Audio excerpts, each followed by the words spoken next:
കിളിക്കൂട് സീരിയലിലേക്ക് എല്ലാവർക്കും സ്വാഗതം. ഈ ചാനൽ ഇഷ്ടപ്പെട്ടാൽ ലൈക്ക് ചെയ്യുക, സബ്സ്ക്രൈബ് ചെയ്യുക. അങ്ങനെ സുധീഷും നിതീഷും ഹരീഷും എല്ലാവരും തന്നെ സന്തോഷത്തോടെ സുഭാഷിൻ്റെ കല്യാണത്തെക്കുറിച്ച് ചിന്തിക്കുന്നുണ്ട്. ആ സമയത്ത് നിധി വന്ന് പറയുന്നുണ്ട്, എല്ലാവർക്കും ഇഷ്ടമുള്ള ഒരു കാര്യമാണ് നടന്നിരിക്കുന്നത്. ഇനി നമുക്ക് ആ ചാന്ദിനെ ഇങ്ങോട്ട് കൊണ്ടുവന്നാലേ മാത്രം മതി, അടുക്കളപ്പണി ഒന്ന് നിർത്താൻ പറ്റുള്ളൂ എന്നൊക്കെ പറയുന്നുണ്ട്. എന്തായാലും അത് നമുക്ക് ഏത് വഴി പോകുന്നു നോക്കാം. എന്തായാലും ഇപ്പൊ സുഭാഷിന്റെ നാണവും ചിരിയൊക്കെ കാണുമ്പോഴത്തേക്കും ഭയങ്കര ഒരു സന്തോഷം തോന്നുന്നുണ്ട് എനിക്ക്. ഇത്രയും കാലം വിഷമിച്ചിരുന്ന ആ സുഭാഷേട്ടന് ഇപ്പോൾ നല്ലൊരു കാലം വന്നിരിക്കുന്നു.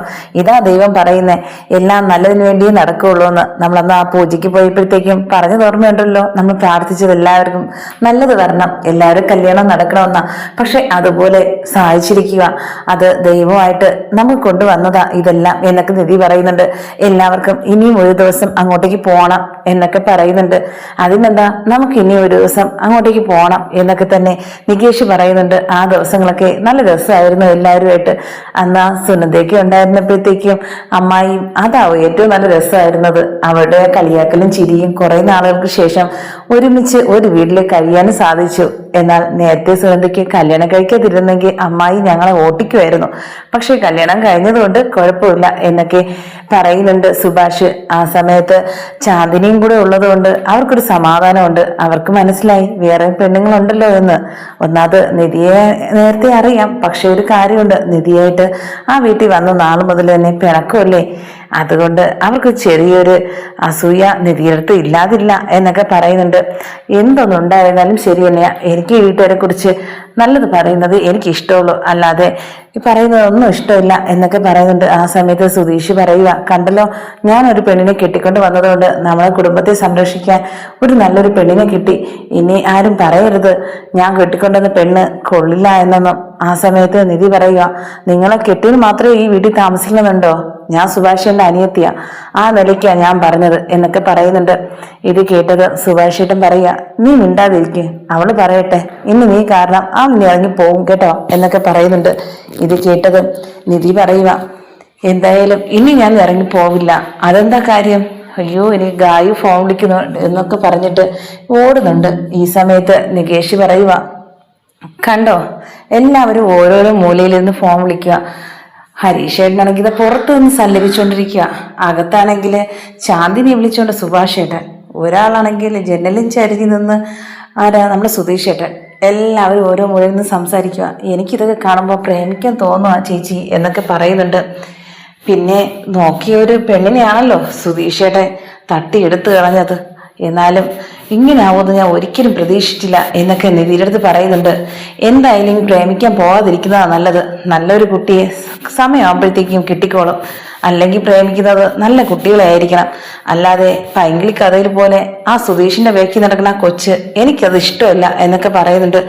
ആ സമയത്ത് നികേഷ് പറയുന്നുണ്ട് സുധീഷിന്റെ അടുത്ത്, ഞാൻ പറഞ്ഞായിരുന്നു നിധി ചേച്ചിയുടെ അടുത്ത് എല്ലാവരും ഫോൺ വിളിച്ചോണ്ടിരിക്കുന്നത്, പക്ഷേ സുധീഷേട്ടൻ വിളിക്കുന്നതൊന്നും നിധി ചേച്ചിക്ക് അത്ര ഇഷ്ടപ്പെടുന്നില്ല, അതുകൊണ്ട് നിർത്തിക്കോണം, അല്ലെങ്കിൽ ഇത് വളരെ വലിയ പ്രശ്നത്തേക്ക് പോവും എന്നൊക്കെ പറയുന്നുണ്ട്. എന്തായാലും ഞാൻ കിടന്ന് ഉറങ്ങാൻ പോവാ, നീ വരുന്നോ എന്നൊക്കെ പറയുന്നുണ്ട്. എന്തായാലും ഫോൺ വിളിച്ച് തീർന്നില്ലല്ലോ, നിങ്ങളെല്ലാവരും ഫോൺ വിളിച്ച് തീർന്നിട്ട് എന്നെ വിളിച്ചാൽ മതി, ഞാൻ അവിടെ ചേച്ചി ജോലി ചെയ്തുകൊണ്ടിരിക്കുക, ഞാൻ അവിടെ ഇരിപ്പുണ്ട് എന്നൊക്കെ പറഞ്ഞിട്ട് വരുന്നുണ്ട് നികേഷ്. അങ്ങനെ നികേഷ് നിധിയുടെ അടുത്ത് പറയുക, ഓരോ കാര്യം പറയുമ്പോഴത്തേക്കും എല്ലാവർക്കും ഇഷ്ടപ്പെടാത്ത ഒരേ ഒരു കാര്യമുള്ളൂ സുധീഷേട്ടൻ്റെയും അതുപോലെ തന്നെ നിധി ചേച്ചിയുടെയും കല്യാണത്തെക്കുറിച്ച്. പക്ഷേ ഈ കൂട്ടത്തിലെ നമുക്ക് നല്ല ഗംഭീരമായിട്ട് ഒരു കല്യാണം കൂടെ മൂന്നുപേരെ ഒരുമിച്ച് ഒരു പന്തല് നടത്തിയാലോ എന്നൊക്കെ ചോദിക്കുന്നുണ്ട്. അതിന് ഇവിടെ വന്നപ്പോൾ ഫംഗ്ഷനായിട്ട് എൻ്റെ കല്യാണം എന്ന് പറഞ്ഞ് ഇവിടെ എല്ലാവരും കൂടെ നടത്തിയതല്ലേ, അത് അങ്ങനെ ഇരിക്കട്ടെ. പക്ഷേ മൂന്നുപേരുടെ ഒരുമിച്ച് ഒരു പന്തലില് അത് നല്ല രസമായിരിക്കും. പക്ഷെ ഞാനും കൂടി കല്യാണപ്രായമായിരുന്നെങ്കിൽ എൻ്റെയും കൂടെ നടത്തായിരുന്നു. ആ കൊള്ളാലോ, എന്നാലും വേണ്ട, അങ്ങനെ നടത്തണ്ട എന്നൊക്കെ പറഞ്ഞിട്ട് നിധി എഴുന്നേറ്റ് പോകുന്നുണ്ട്. നിന്റെ ആഗ്രഹം അങ്ങനെയല്ലേ, അതല്ലേ നീ പറയുന്നേ. എന്തായാലും ഇത്തിരി വലുതാവട്ടെ, കല്യാണപ്രായമൊക്കെ ആയിട്ട് ഒരു പെണ്ണിനെ നോക്കി കെട്ടിച്ചേരാം എന്നൊക്കെ പറയുന്നുണ്ട് നിധി. പക്ഷെ പറയുക, എന്തായാലും ഏറ്റവും ഇളയ അനിയനാ, അവനാണെങ്കിൽ 6-7 വർഷം കഴിഞ്ഞിട്ടേ ഉള്ളൂ നമ്മൾ കല്യാണമൊക്കെ നോക്കുന്നത്. ഇപ്പൊ കല്യാണത്തിന്റെ കാര്യം ഒന്ന് മിണ്ടി പോലെ പഠിക്കാൻ നോക്ക് എന്നൊക്കെ പറഞ്ഞ് വഴക്ക് പറയുന്നുണ്ട്. അത് നിധി ചേച്ചി വെറുതെ പറയുക, ഞാൻ പറഞ്ഞ കാര്യം തന്നെ പറഞ്ഞത് എന്നൊക്കെ നിധി ഇരുന്ന് പറയുന്നുണ്ട്. അങ്ങനെ സുധീഷും എല്ലാവരും വന്ന് ഉറങ്ങാൻ കിടക്കുവാണ്. അങ്ങനെ നിധി റൂമിലേക്ക് പോകുന്നുണ്ട്. ആ സമയത്ത് നിധി പറഞ്ഞിട്ട് പോവാ, ഇനി നാളെ എന്റെ കൂടെ ബസ് സ്റ്റോപ്പില് ആ സുധീഷിന്റെ അടുത്ത് എന്റെ കൂടെ വരില്ലെന്ന് പറയണം കേട്ടോ എന്നൊക്കെ സുഭാഷിന്റെ അടുത്ത് പറയുന്നുണ്ട്. അത് സുഭാഷിയുടെ പറഞ്ഞേക്കണം സുധീഷിന്റെ അടുത്ത്, അത് മോള് തന്നെ പറഞ്ഞാൽ മതി രാവിലെ എന്നൊക്കെ പറയുന്നുണ്ട്. വേണ്ട, ഞാനാണെങ്കിൽ വന്നു കഴിഞ്ഞാൽ ഞാൻ എന്തെങ്കിലും അടിയേറ്റ കൊടുക്കും, അത് എനിക്ക് പറയാനുള്ളൂ എന്നൊക്കെ പറയുന്നുണ്ട്.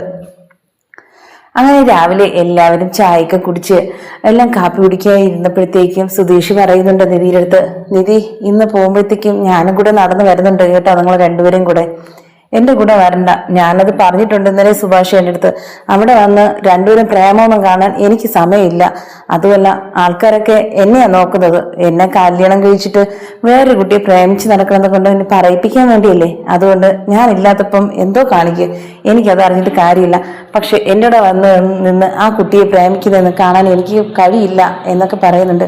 ആ സമയത്ത് സുധീഷ് പറയുക, കേട്ടോ സുഭാഷ് ഏട്ടാ, അപ്പൊ ഞാൻ പ്രേമിച്ച് നടക്കുന്നത് ഒരു കുട്ടിയെ വിളിക്കുന്നതൊന്നും നിധിക്ക് ഇഷ്ടമല്ല. ഞാൻ അങ്ങനെയല്ല പറഞ്ഞത്.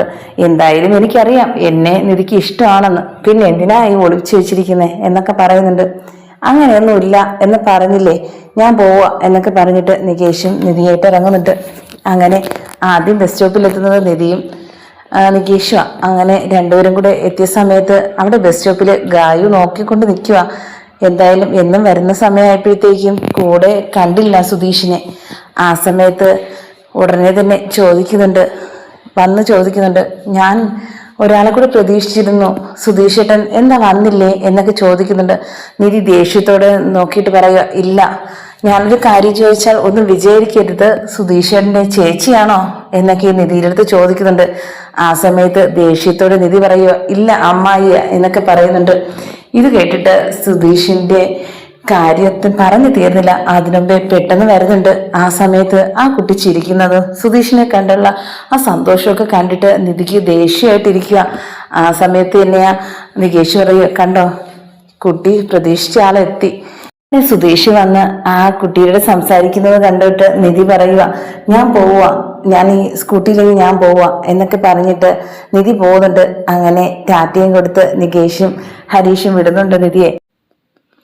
അങ്ങനെ വൈകുന്നേരം നിധി വീട്ടിൽ വന്ന ശേഷം സുഭാഷിന്റെ അടുത്ത് പറയുന്നുണ്ട്, ബസ് സ്റ്റോപ്പിൽ നടന്ന കാര്യമല്ല. ആ കുട്ടി എൻ്റെ അടുത്ത് ചോദിച്ചത് എന്തെന്നറിയാവോ, ഞാൻ ചേച്ചിയാണോ എന്ന്.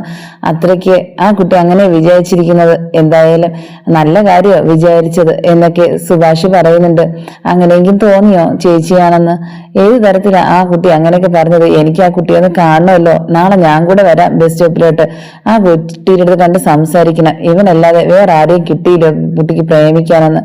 ആ സമയത്ത് നിധി പറയാം, അത് തന്നെയാ സുഭാഷിട്ടം വരണം, ചോദിക്കണം, അല്ലാതെ ഇങ്ങനെ വിട്ടാൽ പറ്റില്ല. സമയത്ത് ഇവിടെ വിളിച്ചോണ്ട് വന്നാലോ? സുധീഷാണെങ്കിൽ വിളിച്ചിട്ട് വരണ കൂട്ടത്തിലുള്ളത് തന്നെ എനിക്കറിയാം എന്നൊക്കെ പറയുന്നുണ്ട്.